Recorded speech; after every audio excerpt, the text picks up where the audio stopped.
Welcome to this presentation, Every Child in Focus Leadership Series, Understanding the Many Perspectives of Hispanic Latino Families.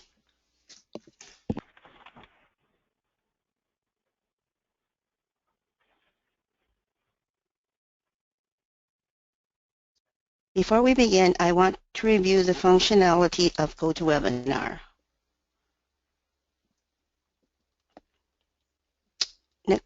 Thank you. Right now, everyone is on mute to avoid background noises that may distract you from listening to the webinar. Throughout the presentation, you can enter your questions and comments in the question box located on the right side of your screen. We will have a Q&A session at the end. Let's begin. Hello, everyone. I'm National PTA President Laura Bay. Thank you very much for joining us this evening. We are happy to present this event as part of our Every Child in Focus campaign, which aims to celebrate the many perspectives of families across the country while educating and mobilizing PTA leaders, educators, and community organizers to eliminate barriers to learning for all students. This year, National PTA answered the call for a commitment to action to the White House Initiative on Educational Excellence for Hispanics. As part of our commitment, we pledge to make a meaningful contribution that increases and supports educational outcomes for Latinos and Hispanics. That's why we've partnered with the Hispanic Heritage Foundation to bring you this important information. Our speakers this evening are Geronimo M. Rodriguez, who is currently a board member of National PTA and serves as a Vice President of Diversity and Community Outreach with Seton Healthcare Family in Austin, Texas. He joined the Seton family to help expand efforts across the healthcare system in the areas of diversity, inclusion, cultural competence, federal contract compliance, and workforce development. Mr. Rodriguez also served in the White House Office of Congressional Affairs, where he helped in legislative preparations for the Seattle round of the World Trade Organization. In addition, he served as Deputy Associate Director and later Acting Associate Director in the White House Office of Presidential Personnel, where he was responsible for recommending a third of the President's senior level appointments. He was also responsible for advising senior White House staff on the appointments affecting the Hispanic community. As a child, Mr. Rodriguez spent 8 months of each year as a migrant farm worker traveling with his parents from South Texas to the Northwest United States following the harvest seasons. His parents continue to harvest crops in Oregon. Our other speaker is Alita Perez-Knapp. She brings numerous years of experience working with Latino and immigrant families. She has been a trainer in the areas of family and community partnerships, parent engagement, and family literacy. She has conducted trainings for school administrators, teachers, and school staff on Latino culture, values, and beliefs, and on how to conduct effective outreach to this population. She increased numerous bilingual, bicultural educational projects to facilitate her work with families. Alita is a former migrant farm worker and a Head Start parent. Currently, she is the Associate Manager, Community Outreach with National PTA. Our objectives for this educational event are, first, to provide information of the significant ethnic and cultural differences among Hispanic and Latino populations, to provide basic information on outreach and connection to this population, and finally, to allow you to think about cultural cues and their impact on building relationships. Again, thank you for joining us for this event. I will now turn it over to Geronimo. Thank you, Laura, and good evening to everyone. Buenas noches. I wanted to start off with a little bit of context around the information you're going to be getting. One, I wanted to talk a little bit about the definition of Hispanic, self-identification, and then a word of caution about the idea about stereotypes and generalization. So first of all, On self-identification, although Hispanic Latinos share a common heritage around language, history, culture, beliefs, and religion, to speak of Latinos in any generic way doesn't take into account the numerous cultural, linguistic, national, religious, and other differences within the hugely diverse groups of people referred to by some as Latino, and we recognize this. So just keep in mind that the variation within the groups is at least as significant as the variation across the groups. The term Hispanic, as used in the United States, was coined by the U.S. Census Bureau in the 1970s to describe people of Spanish-speaking origin. It is not a term that originated from within the culture, and people use this term who are socialized and are educated in the United States. They're accustomed to the term by education or by family custom. Latin American nationals, recent immigrants to this country, won't self-identify, I should say, as Hispanic. An acknowledgement of the individual's ethnic differences and preferences is a cultural cue for inclusion and the beginning of them recognizing that you're trying to treat them with dignity or respect. You know, and I said a word of caution about stereotyping and generalization, and that's the next slide. A stereotype is an endpoint. There's no attempt is made to learn whether the individual in question fits that statement, and stereotyping anyone can have negative results. A generalization is a beginning point. It indicates common trends, but further information is needed to ascertain whether the statement is appropriate to a particular individual. Generalizations may be inaccurate when applied to specific individuals, but when applied broadly, it can indicate common behaviors and shared beliefs. And here's an example on the left part of the slide that we use at our healthcare system around an example of it. So if I met Rosa, a Mexican woman, and I say to myself, Rosa is Mexican, she must have a large family, I'm stereotyping her. But if I think Mexicans often have large families and then ask Rosa how many people are in her family, I'm making a generalization.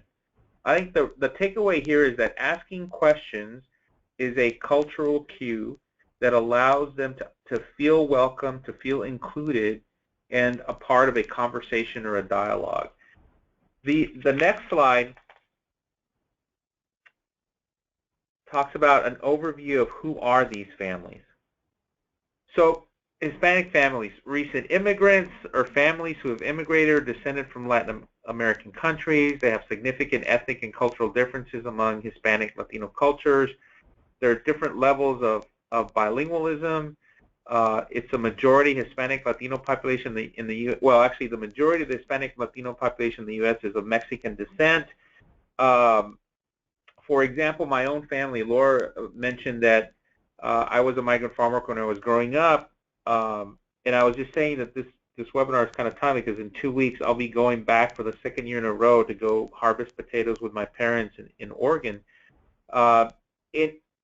You know, they're first generation. I'm first generation on my father's side and second generation on my mother's side, and they've understood the importance of education. And my brother has now graduated, served in the military. My sister is graduated from college. I was the first one in my family to graduate from high school, from college, from graduate school, from law school. And I think the point here is that you can have both individuals who are bilingual and navigate both English and Spanish, but professionally they prefer English. I think most families, like my family, knows that English is the language of commerce. It's the language that will be able to help you move ahead and do better in your life. And I think that's really important to understand that there are also individuals who are prefer Spanish, and it's a way to meet them where they're at and then communicate effectively with them and engaging them in your community as well. The next slide is around social economics. And really, this is to make a distinction around Hispanic Latino families and really highlight that there's a variety of different families in terms of years of residence in the U.S., educational levels, employment. They might have been in the, for example, they might have been in the U.S. for several generations, or they might have migrated to the U.S. within the year. And education can vary from low literacy, GED or high school graduate, to a PhD or beyond. When it comes to employment, Hispanics can be found at every level of employment, from working in the fields harvesting produce, to professors at universities, to judges and lawyers, the whole gamut of the professional spectrum. When it comes to bilingualism, not everyone's bilingual. It really depends on the length of time in the U.S. And there are, when it comes to economics and civic engagement, there are loyalties to both Democratic, Republican parties. Around income levels, they vary from the very poor to the middle class to very wealthy. When it comes to religion, Hispanics practice every religion and belief. And there are differences in ethnicity. They might be Mexican, Mexican-American, Puerto Rican, Cuban, or from South or Central America. And there might be cultural differences within the language, the traditions, the social norms, and beliefs. And the years or residence or number of generations in the U.S. will impact the education and parental engagement in schools. In other words, Latinos have the same variations and similarities as any family, regardless of where they live or where they come from. And it's a matter of getting to know them by asking questions. The next slide is about education. And I'll share with you an excerpt from the White House Initiative on the Educational Excellence for Hispanics. Our nation's high school graduation rate is the highest in history, and Latinos, the fastest growing population of students, have made the greatest gains at 76% in graduation rates. From 2011 to 2013, Latino graduation rates have improved by more than 4 percentage points. Our nation's high school dropout rate is at a historic low, with the Hispanic dropout rate half of what it was in 2000. And more diverse students, including Hispanics, are enrolling in higher education at higher rates. But the work does not stop there. At only 16% of Latinos who hold a bachelor's degree or higher, we can and must do better. Additionally, I would add that undocumented students graduating high school are at a disadvantage to attend college, and because there's a lack of a Social Security, well, a lack of a Social Security number is a barrier to applying for financial aid, and laws prohibit non-residents for in-state tuition. The DREAM Act, which is an acronym for the Development, Relief, and Education for Alien Minors, is an American legislative proposal for a multi-phase process for undocumented immigrants in the United States that would first grant conditional residency, and upon meeting further qualifications, permanent residency. You know, when it comes to language, there are more than 35 million Latinos that speak Spanish at home. About 38% say Spanish is their dominant language, compared with 25% who are English dominant and 36% who are bilingual. And that's according to the Pew Research Center's 2013 National Survey of Latinos. Now, this means that 25% are English dominant and that 36% who are bilingual. That's a total of 61% of the Hispanic Latino population who are English speakers. And also, most recent immigrants can understand some level of English either formally or informally. And knowing the Hispanic Latino family's language preference is an important factor to consider when reaching out to the Latino community. This will determine your efforts for successful outreach and for building relationships. I should also note Spanglish is a third language preference of the American-born third and fourth generation Latinos. And here I'll share with you the definition according to Wikipedia. Spanglish is formed by the interaction between Spanish and English language in the speeches of people who speak both languages or parts of both languages. Spanglish is unrelated to any other language because it's not a language itself, but rather an overlapping and mixing of Spanish and English. Spanish can be a variety of Spanish with heavy usage of English, or a variety of English with heavy usage of Spanish. It can either be more related to Spanish or English depending on the circumstances of the individual or people. So now I'll turn it over to Elida to continue the presentation. Thank you, Geronimo. I speak Spanglish all the time. uh, Religion. A majority of Latino adults, 55%, say they are Catholic, while 16% are evangelical Protestants and 5% are mainline Protestants. The share who say they are Catholic has declined from 67% in 2010. Mexicans and Dominicans are more likely than other Hispanic origin groups to say they are Catholic. Meanwhile, Salvadorians are more likely to say they are evangelical Protestants than Mexicans, Cubans, or Dominicans. Demographics. The U.S. Hispanic population on average,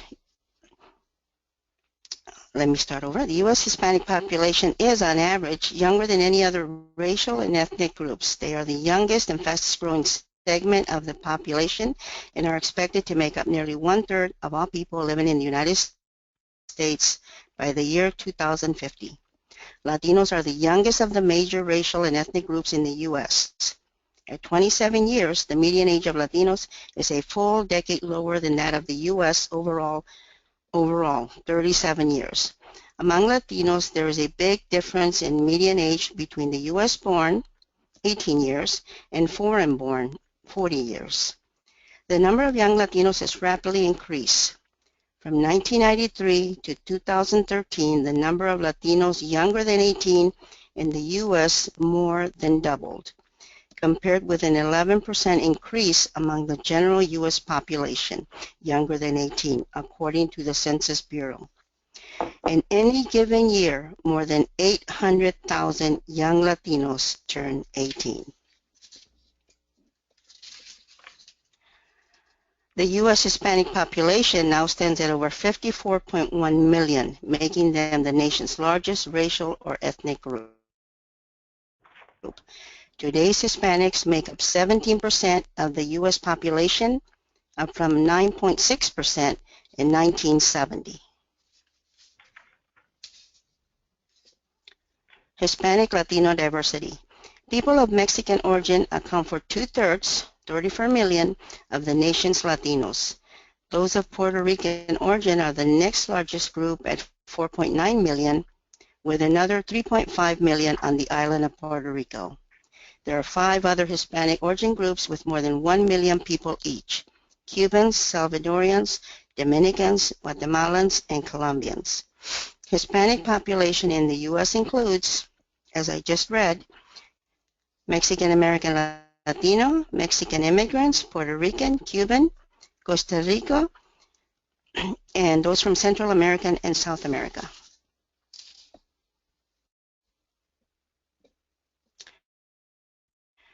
As of 2013, these were the top states for residency across the states. California is now the first large state and the 3rd overall, after Hawaii and New Mexico. For example, Latinos now outnumber whites in California. Geronimo? Sorry, I was I was seeing how Texas was doing on that. Sorry, 21%. No A problema. record 25.2 million Hispanics were eligible to vote in 2014, up from 21.3 million in 2010. But during the last midterm election, the voter turnout rate of Hispanics, 31%, lagged behind whites at 49% and blacks 44%. And according to the Congressional Research Service, there are 37 Hispanic members of Congress, 34 in the House of Representatives, and 4 in the United States Senate. Now that you have increased awareness of Latinos, the next step is to build relationships.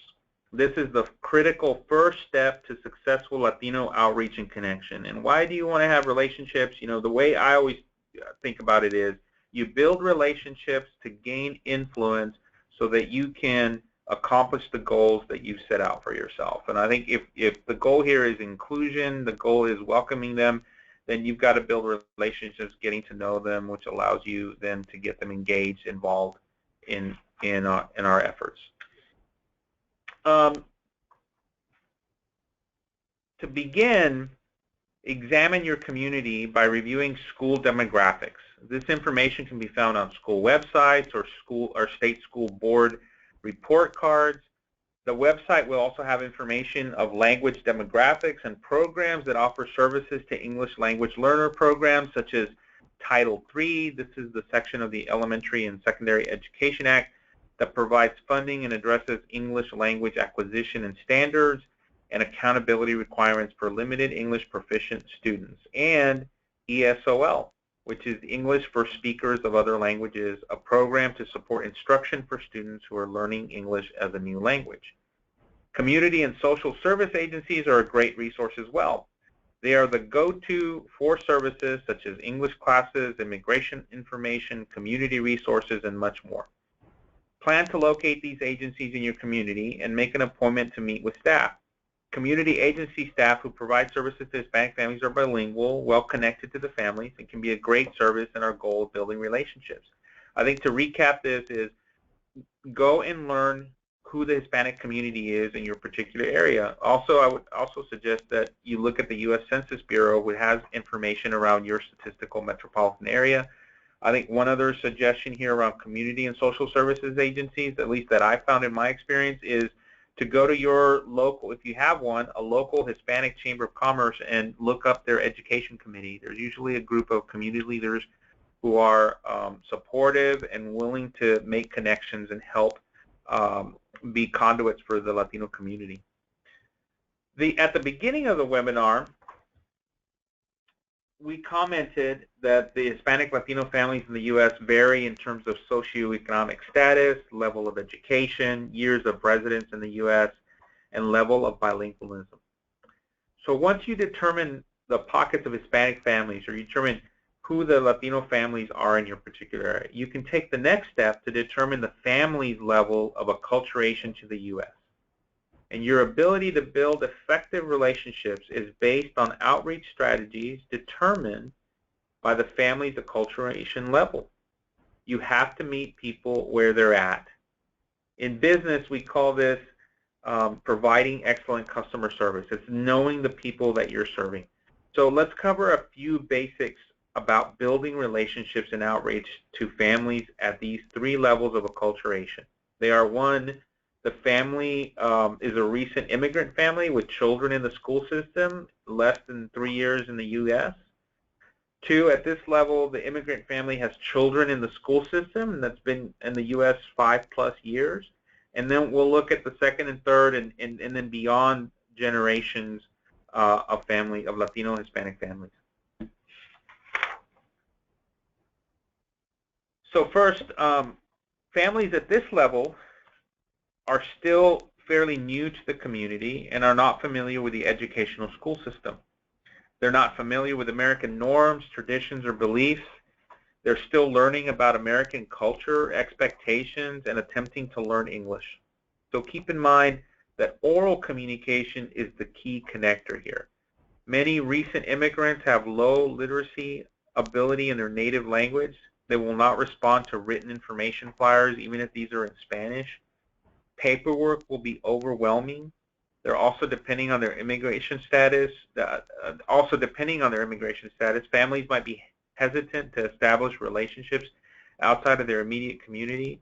And in order to gain insight into this group, ask a leader in the community to offer a grassroots cultural training that will provide information about values, beliefs, and specific practices of Hispanic families in your community. Another factor is family engagement, parent involvement is not common in Latin America. Families at this stage need to know what the school expects of them. Connect to the family via Spanish-speaking staff during parent orientation, parent-teacher conferences, or other community events. Ask for an interpreter to assist with connecting, filling out forms, make personal contact, communicate in their language. And as an example of some inclusive kind of cultural cues is maybe to learn how to welcome them or say, hola, ¿cómo está? Me llamo Geronimo. These cultural cues are really important. They also include some schools which may have parent involvement specialists. I know we have them here in this community, or looking in school districts for individuals who are leading Hispanic outreach efforts as well. But working with bilingual volunteers and our families members is another way. Communicate without assumptions. We talked about this at the beginning around stereotypes and generalizations. Communicating without assumptions is really important. Face-to-face communication is always the most effective way to connect. And also, I think you got to be present. So become a familiar face to them as they begin to build relationships in your particular community. Elida? Thank you. So we go on to the second stage, and families at this level have established themselves in the community. The adults have acquired enough basic English to have steady employment, navigate community services, and are familiar with how the school system works. The adults are familiar enough with the school system that they will be open to volunteering. What can you do? You can build relationships by partnering with the school staff and attending regular and after-school events. Attend Hispanic community events. Set up a booth and provide information on something of family interest, something about your community. Partner with the local library and set up a reading event. Invite parents to read a favorite book in Spanish or English. They can bring their own book. Provide information on how to involve the children in sports or clubs, and include scholarship information, underscore scholarship information. Ask adults to assist in planning a school event that reflects their culture. Encourage parents to join the PTA, parent groups, and ask if they will take a leadership position in the schools. Ask if they will plan, lead, or participate in an orientation session for new Spanish-speaking families. And again, become a familiar face to begin the process of building relationships. Next slide.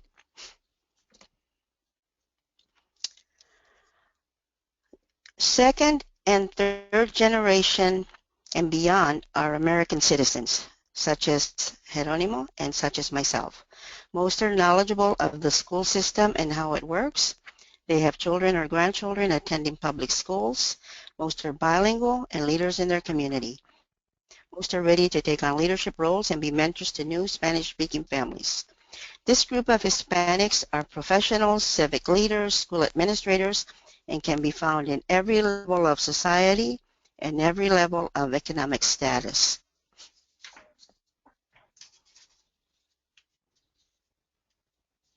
Next slide.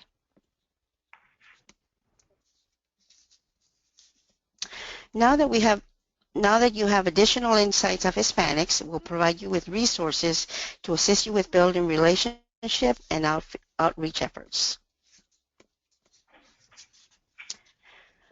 Many of these are our partners that we count on for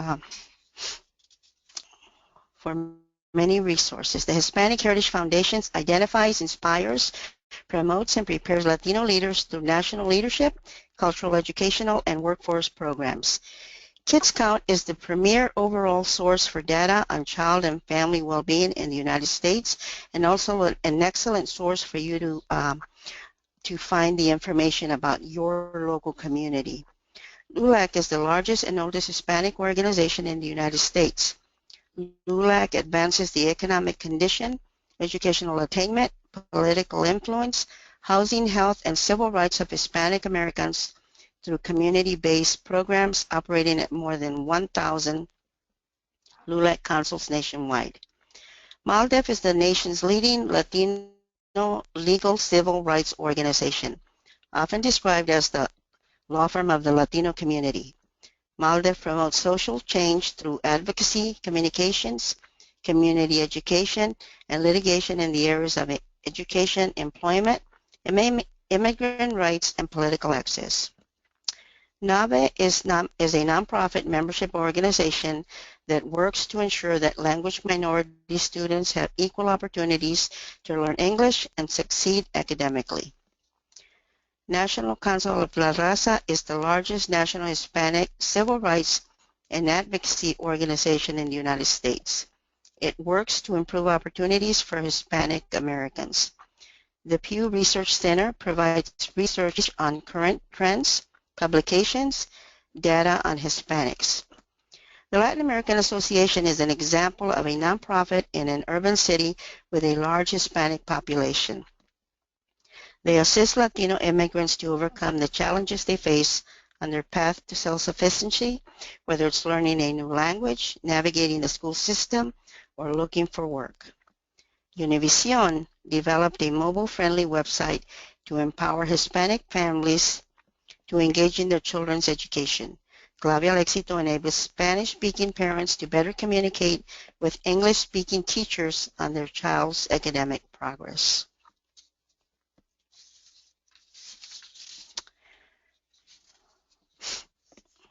Other trusted supports and services for Hispanic Latinos. This is a small list of service providers that assist Hispanic families with basic needs or referrals. Nonprofits assist with basic needs or referrals, such as looking for a job or affordable housing. Faith-based can provide services such as adult education, English, or immigration classes. Consulates can assist with finding translators or identifying indigenous languages. Some people from South America, Central America, do not speak Spanish. They speak an indigenous language. So that is important information to know if you have a consulate office in your area. University college student clubs might assist with interpreting, tutoring, designing and setting up programs, and connecting to students. And family engagement liaisons and school staff are familiar with the families and are always available to provide assistance. Be sure to find and connect to these important resources in your local community. I will now turn it over to President Laura Bay.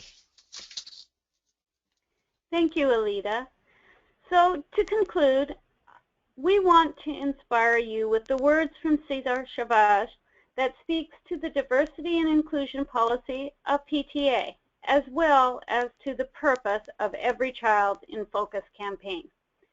We celebrate our many perspectives and we engage families for their various strengths to support each and every one of our children. Cesar Chavez said, "We need to help students and parents cherish and preserve the ethnic and the cultural diversity that nourishes and strengthens this community and this nation." This leads us to talking about our Every Child in Focus initiative. National PTA is hosting a series of virtual events for PTA leaders, for our educators, and family and community engagement professionals to educate about effective engagement and community outreach strategies. Each of these events that you see on the screen in front of you will feature guest speakers with real-world insights to help parent leaders, educators, and community organizations understand perspectives of families, how they overcome barriers to family engagement, and to deepen relationships in ways that will yield new parent leaders and advocates for our children, just like our guests tonight, Geronimo and Alida. In the 2015-2016 school year, National PTA's Every Child in Focus Leadership Series will focus on deepening understanding and support for, like tonight, our Hispanic families, and then for our families living in poverty, and then for our LGBT families. I'd ask you to visit pta.org/everychild to register for these upcoming events or access what is already available on demand, such as Clave al Éxito, a presentation developed in partnership with Univision to highlight its mobile-friendly website to empower Hispanic parents to engage in their child's education. Clave al Éxito enables Spanish-speaking parents to better communicate with English-speaking teachers on their child's academic progress. Also, on pta.org/everychild, you can download Every Child in Focus discussion guide for these presentations and host your own viewing event. You may want to facilitate a dialogue with other leaders in your PTA, your school, or your community to deepen engagement for all families. Alida? Thank you, Laura. That concludes the information. Now we'll open it up to questions. If you haven't already, you can ask your question in the chat box located at the right on your screen. And I do have one question. Geronimo, if you would like to take this one. How do we reach out to and welcome families who are not familiar with volunteering?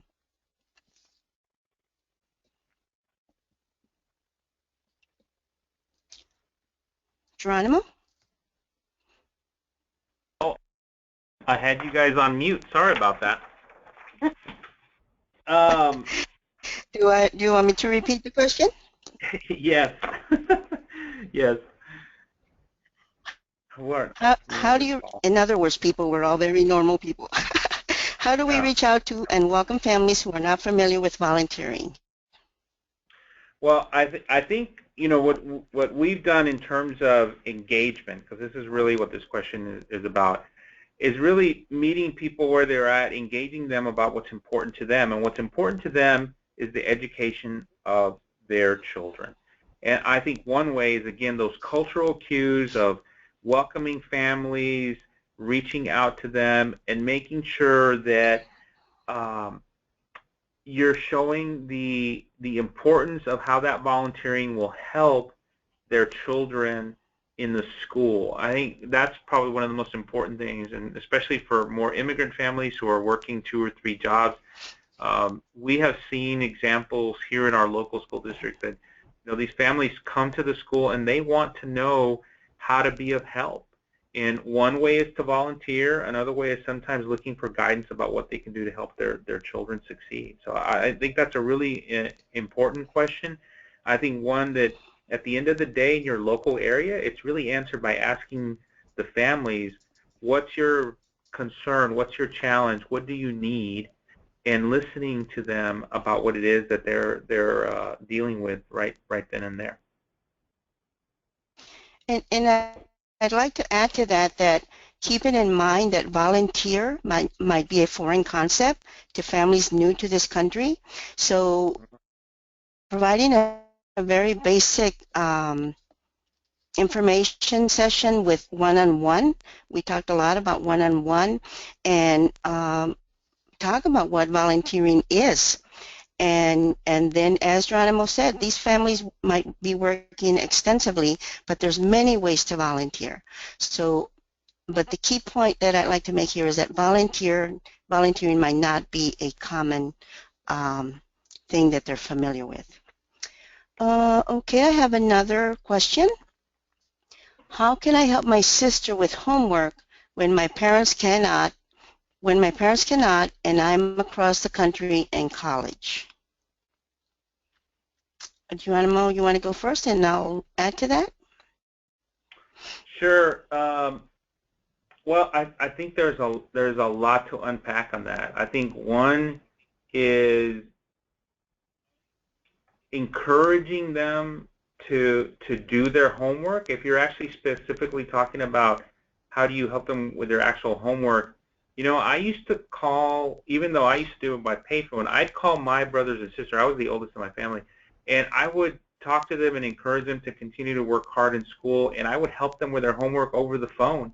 I think today, with technology the way it is, and it's available to a lot of folks, doing oh, I'm going to sound old here because I can't remember not Facebook, but some of the other technologies that allow you to look at FaceTime. I'm sorry, FaceTime and others might be an opportunity to do that. I think there's a lot of ways now to really encourage and support your sister, your brother back home. And the other thing is to keep in mind that a lot of libraries or after-school programs offer tutorial services. So possibly connect with the one of these agencies, these nonprofits that we talked about, and make your request. My sister needs help. Where can I help her? How can I help her? Okay, another question. How can my sister fit into the predominantly white school since our culture is very different than her peers? Okay. Geronimo, you want me to take that first, or do you want to take Yeah, that? let me think about it for a second, but I do have a response to that, but if you want to go first. Again, I think that finding out the demographics of the community and finding out if there are Hispanic agencies available, nonprofits available, college students that could also provide some assistance as far as connecting, and then just joining some after-school events, possibly participating in sports if that's an option, so she could start making friends and connecting to the other groups in her school. Yeah, I think a lot of us have those challenges of making friends. I know when I was young, I moved 3 or 4 times a year to different schools, and frankly, I never thought I'd graduate from high school, much less go to college or law school. But I always found that finding those organizations or kids that had the same kind of interests I did, whether it was, a competition for reading, they liked reading, I like reading, so we went to the library together, whether it was doing math or I think finding the interest with other kids is really important. I think it's also important that, it was difficult for us to make friends because we were moving in so many different places. Yet I always found at least one student who was friendly, welcoming, and if not, the teacher would sometimes introduce me to kids because I would tell her I don't have any friends here, and she would assign someone to help introduce me, and then we'd become friends. So I think there's a lot of different ways. I would just say take the initiative and ask the teacher for help. I think that's probably the first step for someone, and they'll try to connect you with those that might have an interest similar to yours. Thank you. The other question we have, how can we ensure that our school district's administration is actively reaching out to our Hispanic Latino families? What type of district be offering to bilingual? Well, first of all, check and see if there's these family engagement liaisons at the school, and that is their role to reach out to families regardless of their ethnicity. But many schools with a high Hispanic population usually have bilingual staff, and you can have them asked to meet with them as to what is happening in your community, and as far as what programs the district is offering to bilingual families. The law requires that all information go out in the language of the families as they, if there's a large percentage, for instance, Hispanic families, then the information could go out in English and Spanish, and to have translators, interpreters. So those are some very basic programs that the school district could be offering, but it all depends on where you're located also in your local school district. But your first step, I would say, is to connect with the school staff and ask what is being offered to Hispanic Latino families.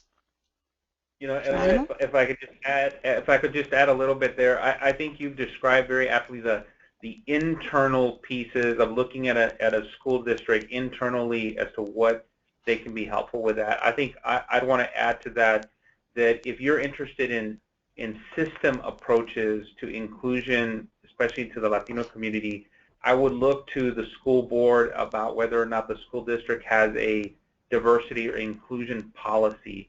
I would ask your local school board member about the way the school district leadership views the Latino community and the inclusiveness of that community, because I think we're talking two different things here. One is the systematic organizational approach to inclusion of everyone, but in particular Latino families, and I think the other one is the internal one that Elida mentioned around the programs and requirements, some of which the law requires and some of it which the school districts are now understanding how important parent involvement is, and reaching out to those Latino communities to make sure the parents are engaged, because they know they want them to have a better life, and ultimately that means graduating from high school.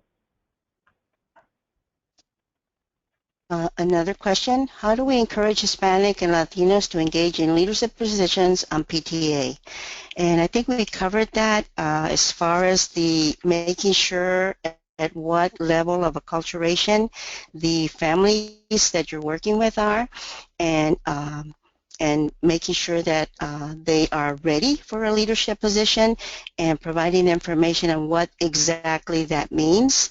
And once they do show up to a meeting or anything that you have organized, to not assume that they are aware of what it is that you want or what you mean by volunteering, but providing clear information on what you are asking them to engage in, and then reach out to those leaders in the Hispanic community and host a getting to know you meeting and ask them if they will join positions on PTA. Ask.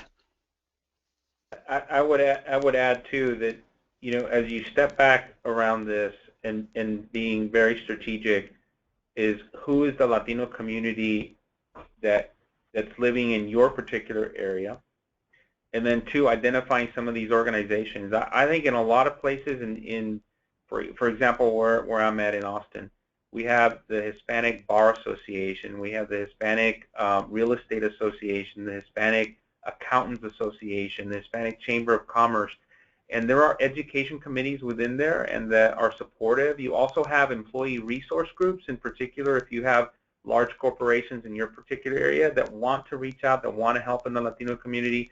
I think that's another opportunity for you to present to them, let's say 5 or 10 minutes about what PTA is about and inviting them to be of help. It's really surprising to me sometimes when non-Hispanic organizations reach out to Latino organizations and just simply say, I want your help to connect your community to our organization so that it can help, and then you can fill in the blank. But for me, it's like helping serve the students that need the help in order to graduate high school. And it's sometimes very surprising to me.